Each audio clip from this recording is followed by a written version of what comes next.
کہ آج عرصوں کے بعد اللہ نے اہل ایمان کو فتح عطا فرمائی اور سب کے کلیجے ٹھنڈے کیے۔ مجھے پتہ نہیں کہ یہ اس آپریشن کا نام کس نے رکھا ہے، بنیان مرصوص۔ سبحان اللہ، میں ان کو سلام کرتا ہوں جنہوں نے یہ نام رکھا ہے، اور آج اللہ تعالیٰ کا فضل ہے، اللہ نے ہمیں عزت دی۔ میں اپنی حکومت کو بھی مبارک دیتا ہوں، اپنی افواج کو بھی مبارک دیتا ہوں، اور ان شاہینوں کو مبارک دیتا ہوں جنہوں نے فضا میں اڑ کر جان ہتھیلی پہ رکھ کر ڈیتھ سرٹیفکیٹ پر دستخط کر کے، میں نے وہ ویڈیو دیکھی کہ ہمارے جوان ڈیتھ سرٹیفکیٹ پر آسان ہے سائن کرنا۔ تو آج کے میڈیا نے، چونکہ یہودیوں کے ہاتھ میں ہے، انہوں نے مسلمانوں کو کہہ دیا یہ دہشت گرد ہیں، ہندوؤں نے کہا آتنکوادی ہیں۔ تو میرے بھائیو، میں پوری دنیا کے انسانوں سے کہہ رہا ہوں، اسلام امن کا مذہب ہے، محبت کا مذہب ہے۔ ہم کبھی پہل نہیں کرتے، ہم کبھی پہل نہیں کرتے، اور ہندوستان والوں سے کہتا ہوں اچھے ہمسائے بن کر رہو۔ ہمارے تو ہمسائے کے اتنے حقوق بتائے ہیں ہمارے نبی نے، یہ جس کی کوئی حد کوئی نہیں۔ آپ اچھے ہمسائے بن کے رہو تو ہمیں آپ سے کیا غرض ہے؟ آپ کا بھی نفع ہے، ہمارا بھی نفع ہے کہ ہم اس نفرت سے اور اس جنگ سے باز رہیں۔ جس نے اس آپریشن کا نام رکھا ہے بنیان مرصوص۔ اور اس کے بعد میں عرض کرتا ہوں حکمرانوں سے جو اس وقت ہیں، جو اقتدار میں ہیں، طاقت میں ہیں، پورے قوم کو بنیان و مرصوص بنا دیں، اور یہ جو سیاسی اختلاف ہیں اس کو دشمنی تک نہ لے جائیں۔ لوگوں کو آزادی دیں کہ آزادی سے وہ سیاست کر سکیں، تو ہم پھلیں گے پھولیں گے۔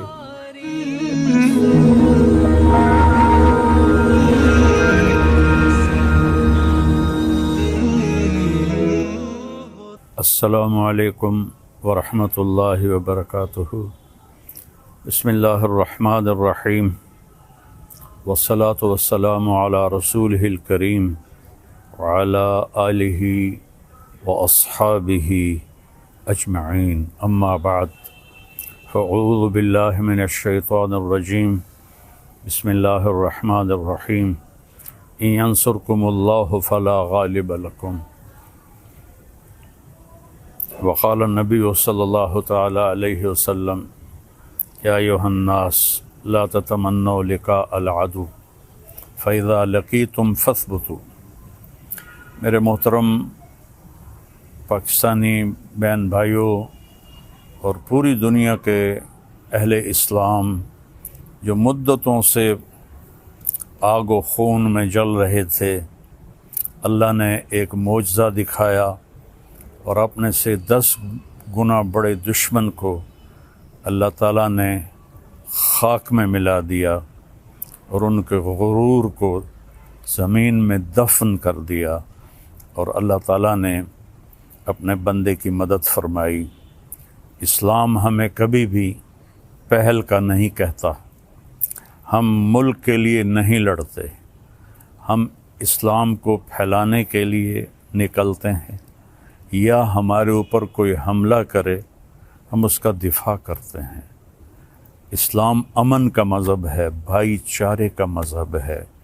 میں صرف مولانا نہیں ہوں، اس سے زیادہ میں نے ہسٹری کو پڑھا ہے، لہذا میرے سامنے ایسے شیشے کی طرح ہسٹری ہے کہ ہندو آپس میں کتنا لڑے مہاراجے، اور کیسے انہوں نے ایک دوسرے کو گاجر مولی کی طرح کاٹا، اور مراٹھوں نے ہندو مسلم کی تفریق کے بغیر کس طرح خون کی ندیاں بہائیں، اشوک نے کس طرح لاشوں کے انبار لگا دیے تھے۔ اور میں اپنے نبی پہ قربان جاؤں، جب انہوں نے مکہ فتح کیا، 18 برس کی دشمنی تھی کہ ہم نے محمد بن عبداللہ کو قتل کرنا ہے۔ یہ وہ لوگ نہیں تھے جو صرف سیاسی اختلاف تھا یا چھوٹی موٹی کوئی دشمنی تھی، اس درجے کی دشمنی تھی کہ اس کو قتل کرنا ہے۔ جب میرے نبی فاتحانہ مکہ میں داخل ہوئے تو آپ ایسے نہیں بیٹھے تھے اونٹنی پر، آپ اس طرح سر جھکا کے بیٹھے تھے۔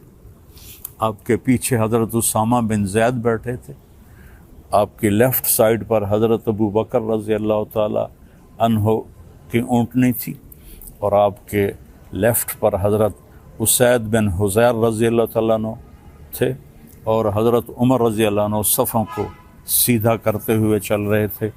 اور میرے لوگ جب داخل ہوتے ہیں تو فاتحانہ تو ایسے داخل ہوتے ہیں، اور کہتے ہیں گاجر مولی کی طرح کاٹ دو، نہ بچہ چھوڑو نہ بڑا چھوڑو۔ میرے نبی ایسے داخل ہوئے تھے، کجاوا جو ہوتا ہے نا اس کے اوپر آپ کی ٹھوڑی لگی ہوئی تھی، اور آپ کہہ رہے تھے لا الہ الا اللہ وحدہ، وہی ہے ایک اکیلا اللہ جس کا کوئی شریک نہیں، نصر عبدہ، اس نے اپنے بندے کی مدد کی، انجز وعدہ، اس نے اپنے وعدے کو پورا کیا، وہزم الاحزاب وحدہ، اور اس نے لشکروں کو شکست دی۔ اب سارا مکہ حرم شریف میں جمع ہے، اور آپ بیت اللہ کے دروازے پر اس طرح دونوں چوکھٹوں کو پکڑ کر کھڑے ہوئے ہیں اور فرما رہے ہیں اب میں کیا کروں گا تمہارے ساتھ۔ خود قرآن کہتا ہے ان الملوک اذا دخلوا قریۃ افسدوها وجعلوا اعزۃ اہلها اذلۃ وکذلک یفعلون۔ بادشاہ جب ملک فتح کرتے ہیں عزت داروں کو ذلیل کر دیتے ہیں اور تباہ و برباد کر دیتے ہیں، لاشوں کے ڈھیر لگا دیتے ہیں۔ تو آج سارا مکہ انتظار کر رہا تھا کہ اب محمد کی تلوار چلے گی صلی اللہ علیہ وسلم۔ آپ نے فرمایا میں کیا کرنے والا ہوں تمہارے ساتھ؟ تو سہیل بن عمرو ابھی مسلمان نہیں ہوئے، قریشی سردار ہیں، کہتے ہیں آپ بڑے سخی ہیں، سخی کے بیٹے ہیں، سخاوت کی امید ہے۔ تو آپ نے فرمایا جاؤ، جیسے یوسف علیہ السلام نے اپنے بھائیوں سے کہا تھا کہ تم آزاد ہو، تم پر کوئی جرم نہیں، میں تمہیں کہتا ہوں جاؤ تم آزاد ہو، تم پر کوئی جرم نہیں۔ سارا مکہ مسلمان ہو گیا آپ کی اس فیاضی پر، چونکہ یہ تاریخ میں ایسا کبھی ہوتا نہیں ہے۔ پھر آگے میں 2-3 واقعات سناؤں گا جس سے اسلام کا مزاج آپ کے سامنے آئے گا۔ دمشق پہ حملہ ہو رہا تھا جو شام کا کیپٹل تھا، اور جو رومن امپائر تھی اس کے 2 کیپٹل تھے، گرمیوں میں استنبول اور سردیوں میں انطاکیہ جو آج ترکی میں ہے، یہ اس وقت شام میں تھا۔ تو 2 طرف سے حملہ صحابہ نے کیا، ایک طرف سے خالد بن ولید، دوسری طرف سے ابو عبیدہ بن جراح رضی اللہ تعالیٰ عنہ۔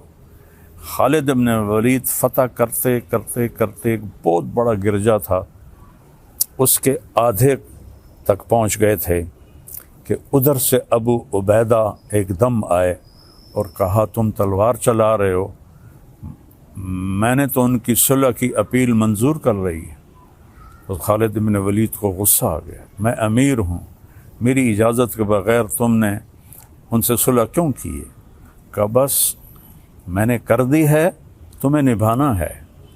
تو اب بتاؤ جو آدھا شہر فتح کر چکا ہو اور مال غنیمت اور کیا کچھ ہو، اور باقی آدھا بھی فتح ہو گیا، لیکن ایک آدمی نے کہا میں نے صلح کی اپیل منظور کر لی ہے، خالد نے تلوار نیچے کر لی، آدھا گرجا توڑ کے مسجد بنایا گیا، اور آدھا گرجا رہا، اس کو جو توڑا تھا ایک طرف سے اسے مسلمانوں نے ٹھیک کر کے ان کو بنا کے دے دیا۔ پھر ولید ابن عبد الملک کے زمانے میں کوئی 60-70 سال بعد اس نے عیسائیوں سے وہ گرجا خریدا منہ مانگے بول پر، اور وہ مسجد بنائی جو آج دمشق میں ہے۔ اور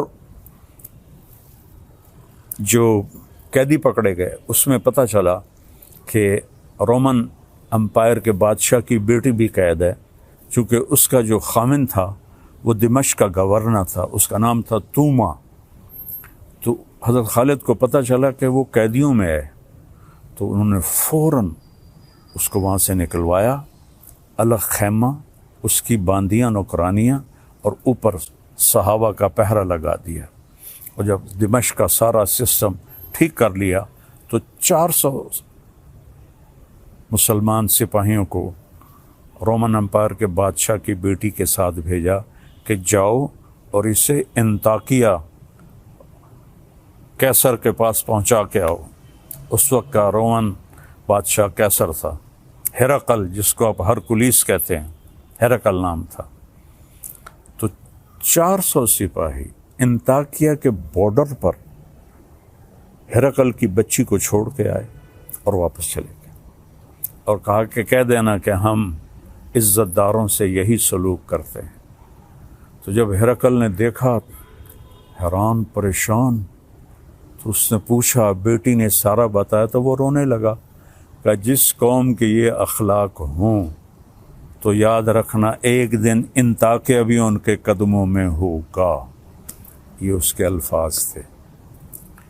مسلمانوں کی ایک خوبصورت، مسلمان بادشاہوں نے وہی کیا جو باقی بادشاہوں نے کیا۔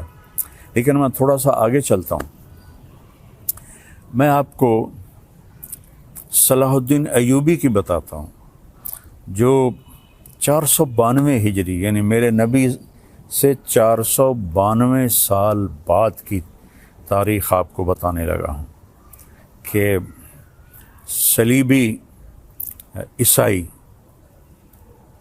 پادری نے پورے یورپ کو آگ لگا دی کہ یروشلم آزاد کراؤ، فلسطین آزاد کراؤ۔ ایک بہت بڑا لشکر نکلا۔ اس وقت بغداد پہ جو خلافت تھی وہ بڑی کمزور تھی۔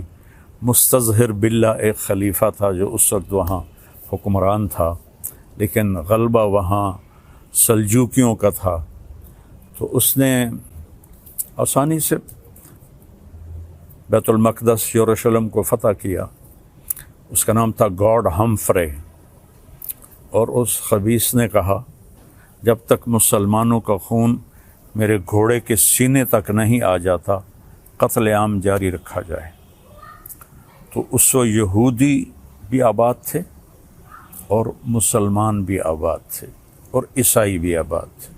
عیسائیوں کو چھوڑ دیا اور یہودیوں اور مسلمانوں کو اتنا قتل کیا کہ گلیوں میں ان کا خون بہنے لگا۔ آخر پادریوں نے وہ خون بالٹی میں بھر کے اس کے گھوڑے کے سینے پر مارا کہ چل تیری قسم پوری ہو گئی کہ مسلمانوں کا خون تیرے گھوڑے کے سینے سے لگ گیا۔ تب اس نے تلوار نیچی کی۔ 1099 اور 1187 میں یعنی 88 سال کے بعد جب صلاح الدین ایوبی رحمۃ اللہ علیہ نے فلسطین کو فتح کیا تو سارے مسلمان غصے سے بھرے ہوئے تھے، فوجی، کہ ہم بھی ان کو ایسے ہی قتل کریں گے جیسے انہوں نے ہمارے مسلمانوں کو قتل کیا تھا۔ اس سے پہلے ایک جنگ ہوتی ہے، جنگ حطین، جس میں سارے عیسائی بادشاہ یورپین اور مقامی 60,000 کا لشکر، اور صلاح الدین ایوبی کے پاس 20,000 کا لشکر تھا۔ تو اس نے صلاح الدین نے ان کو گاجر مولی کی طرح کاٹ دیا۔ بادشاہ سارے گرفتار ہو گئے۔ اس نے سب بادشاہوں کو عزت دی، صرف ایک کو قتل کیا، ریجنالڈ، جس نے 2 دفعہ حاجیوں پہ حملہ کیا تھا۔ یہ کرک اردن کے شہر کا حکمران تھا اور حج کا راستہ کرک سے جاتا تھا، تو اس نے 2 دفعہ حاجیوں کو قتل کیا اور کہا بلاؤ اپنے محمد کو۔ تو صلاح الدین نے اسے پیشکش کی ایمان، مسلمان ہو جاؤ۔ انہوں نے کہا میں نہیں ہوتا۔ انہوں نے کہا ہم یہ بادشاہوں کے ساتھ، اس نے کہا میں نے 2 دفعہ قسم کھائی تھی تیرے قتل کرنے کی جب تو نے حاجیوں پہ حملہ کیا تھا، تو آج محمد نہیں آ رہا، آج محمد کا ادنا غلام آ رہا ہے۔ اس نے ایسے وار کیا اور اس کی گردن پیچھے لٹک گئی۔ باقی سارے بادشاہ کانپنے لگے۔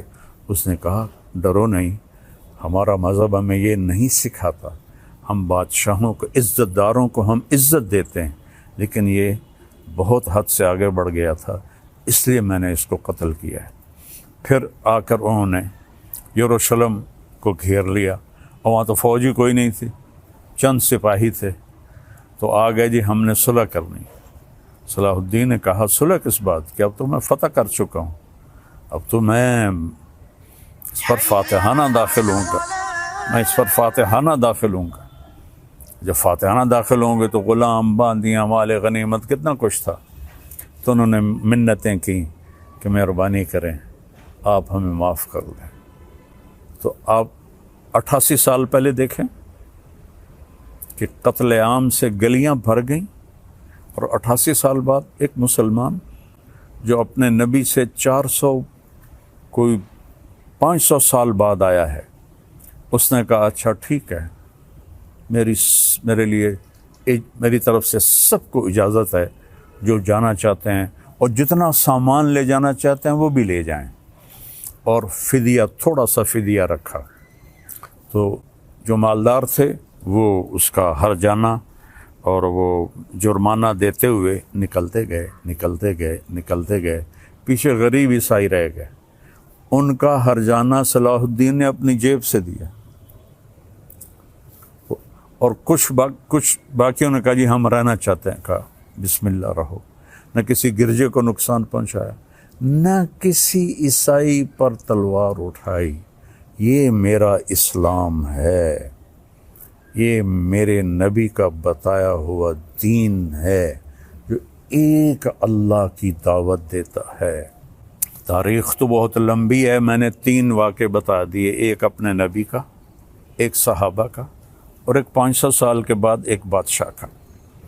اور اس کے بعد میں سارے اہل پاکستان کو مبارک دیتا ہوں، سارے بہن بھائیوں کو مبارک دیتا ہوں، وہ مسلم ہیں، عیسائی ہیں، ہندو ہیں، سکھ ہیں، جو بھی ہیں، سب کو مبارکباد دیتا ہوں کہ آج عرصوں کے بعد اللہ نے اہل ایمان کو فتح عطا فرمائی اور سب کے کلیجے ٹھنڈے کیے۔ یہ ہمیں دہشت گرد کہتے ہیں، دہشت گرد تو کم بخت یہ ہیں۔ آپ کو پتہ ہے جب دوسری جنگ عظیم ہوئی ہے تو کون تھا شروع کرنے والا؟ ہٹلر 1940 میں، 1945 میں کم بخت نے خودکشی کی۔ کتنے لوگ مرے؟ 8 کروڑ، 8 کروڑ لوگ مرے دوسری جنگ عظیم میں۔ پہلی جنگ عظیم 1914 میں شروع ہوئی، 2 کروڑ لوگ مرے، اس وقت آبادی تھوڑی تھی۔ تو سب سے بڑے دہشت گرد تو یہ ہیں، 8 کروڑ عیسائی آپس میں ٹکرائے۔ اتنا قتل عام تو کسی مسلمان نے نہیں کیا۔ مسلمانوں میں بھی ظالم آئے، میں ان کی کبھی وکالت نہیں کروں گا۔ تیمور لنگ بدبخت بہت ظالم تھا، اس نے 33 ملک فتح کیے۔ تو آج کے میڈیا نے، چونکہ یہودیوں کے ہاتھ میں ہے، انہوں نے مسلمانوں کو کہہ دیا یہ دہشت گرد ہیں، ہندوؤں نے کہا آتنکوادی ہیں۔ تو میرے بھائیو، میں پوری دنیا کے انسانوں سے کہہ رہا ہوں، اسلام امن کا مذہب ہے، محبت کا مذہب ہے۔ ہم کبھی پہل نہیں کرتے۔ ہٹلر مسلمان نہیں تھا، عیسائی تھا، اور اس نے 8 کروڑ، اور مسولینی اٹلی والا 8 کروڑ انسانوں کے قتل کا وہ ذریعہ بنے۔ اور لینن اور اسٹالن، انہوں نے سوشلزم کو زبردستی نافذ کرنے کے لیے 2 کروڑ انسانوں کا قتل کیا۔ ابھی تاریخ موجود ہے، پڑھ لیں آپ لوگ۔ 1924 کے 27 میں لینن کا انتقال ہوا تھا، 1953 میں اسٹالن کا انتقال ہوا تھا۔ خون کی ندیاں بہا دی، الزام ہمارے اوپر، اور آج اللہ تعالیٰ کا فضل ہے، اللہ نے ہمیں عزت دی۔ میں اپنی حکومت کو بھی مبارک دیتا ہوں، اپنی افواج کو بھی مبارک دیتا ہوں، اور ان شاہینوں کو مبارک دیتا ہوں جنہوں نے فضا میں اڑ کر، جان ہتھیلی پہ رکھ کر، ڈیتھ سرٹیفکیٹ پر دستخط کر کے، میں نے وہ ویڈیو دیکھی کہ ہمارے جوان ڈیتھ سرٹیفکیٹ پر، آسان ہے سائن کرنا، اور ہمارا ایک جہاز تھا، ان کے 10 جہاز تھے، ان کا ہر نشانہ خطا گیا، ہمارے سارے نشانے صحیح لگے، یہ ہے نصر من اللہ و فتح قریب۔ تو میری افواج پاکستان، ان کے سربراہان، ان کے سپاہی سے لے کر اور رینجر سے لے کر تمام کو، یہ میرے ہاتھ اٹھے ہوئے ہیں، اللہ آپ کو سلامت رکھے اور اللہ اس ملک کو سلامت رکھے اور اس میں امن قائم ہو، اس میں مذہبی اختلاف ختم ہو۔ یہ علماء سے کہہ رہا ہوں، سیاسی اختلاف ختم ہو، یہ سیاسی جماعتوں سے اختلاف تو رہے گا، دشمنی نہ ہو، دشمنی نہ ہو، ایک ہو کے رہیں۔ اور ہندوستان والوں سے کہتا ہوں، اچھے ہمسائے بن کر رہو۔ ہمارے تو ہمسائے کے اتنے حقوق بتائے ہیں ہمارے نبی نے کہ جس کی کوئی حد کوئی نہیں۔ آپ اچھے ہمسائے بن کے رہو تو ہمیں آپ سے کیا غرض ہے؟ آپ کا بھی نفع ہے، ہمارا بھی نفع ہے کہ ہم اس نفرت سے اور اس جنگ سے باز رہیں۔ اللہ کی قسم، مسلمان کسی سے نفرت نہیں کرتا، سب سے اس کے دل، سب کے لیے اس کے دل میں ہمدردی ہوتی ہے۔ یہ نفرت سے توبہ کریں۔ کوئی مذہب، آپ اپنی کتابیں پڑھیں، کہیں آپ کو کوئی نفرت کا بول نظر آئے، آپ اپنی وید پڑھیں، کہیں آپ کو نفرت کا بول نظر آئے، بائبل پڑھیں، کہیں آپ کو نفرت کا بول نظر آئے، تو میری سب سے گزارش ہے کہ امن سے رہیں، صلح سے رہیں۔ حکمرانوں سے اپیل ہے کہ یہ جو ایک سیاسی انتشار ہے، اس کو اللہ کے واسطے ختم فرما دیں تاکہ ہم ایسے ہو کے رہیں۔ جو میں پہلے تو اس کو سلام کرتا ہوں جس نے اس آپریشن کا نام رکھا ہے بنیان مرصوص، اور اس کے بعد میں عرض کرتا ہوں حکمرانوں سے جو اس وقت ہیں، جو اقتدار میں ہیں، طاقت میں ہیں، پورے قوم کو بنیان مرصوص بنا دیں اور یہ جو سیاسی اختلاف ہیں اس کو دشمنی تک نہ لے جائیں، لوگوں کو آزادی دیں کہ آزادی سے وہ سیاست کر سکیں، تو ہم پھلیں گے، پھولیں گے، اور آخر تو ایک دن چلے جانا ہے۔ اللہ راضی ہوگا تو اللہ ہمیں موجیں کرا دے گا۔ اگر کوئی ظالم بن کے مر گیا تو پھر چاہے وہ مسلمان ہے اور چاہے وہ تہجد گزار ہے۔ حجاج بن یوسف روزانہ 10 سپارے تہجد میں پڑھتا تھا، 10 سپارے، اور وہ ایسا خبیث تھا کہ اس نے 1.25 لاکھ مسلمان اپنے سامنے کھڑے ہو کے قتل کروا تھے۔ اور عمر بن عبدالعزیز نے اس کو دیکھا کہ وہ جہنم کی آگ میں، اور عبد الملک بن مروان جس نے اس کو بنایا تھا گورنر عراق کا، دونوں کی آنتیں باہر نکلی ہوئی ہیں اور گدھے کی طرح اس کے گرد وہ چکر لگا رہے ہیں۔ اللہ ظلم معاف نہیں کرتا ہے۔ اس لیے بادشاہوں سے کہتا ہوں اور اپنی افواج سے کہتا ہوں، اپنی عوام سے کہتا ہوں، علماء سے کہتا ہوں، اگر آپ ممبر پر بیٹھ کر میرے نبی کے دین کو ٹکڑے کر رہے ہیں تو آپ بھی بہت بڑے ظالم ہیں، ظالم ہیں، ظالم ہیں۔ دیوبندیت کو مٹا دو، بریلویت کو مٹا دو، شیعت کو مٹا دو، سلفیت کو مٹا دو۔ میں مسلم، ہاں میں اہل سنت والجماعت ہوں، میں امام ابو حنیفہ کے فتووں پہ عمل کرتا ہوں، لیکن میں باقی سب کے لیے ایسے جھولی پھیلا کے دعا کرتا ہوں۔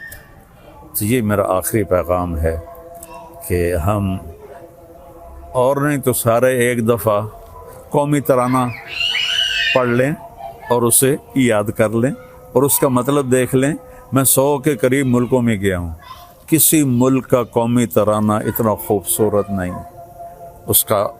اس کا مضمون، اس کی لے، اس کی دھن، سبحان اللہ۔ اللہ حفیظ جلندری کے درجے بلند کرے۔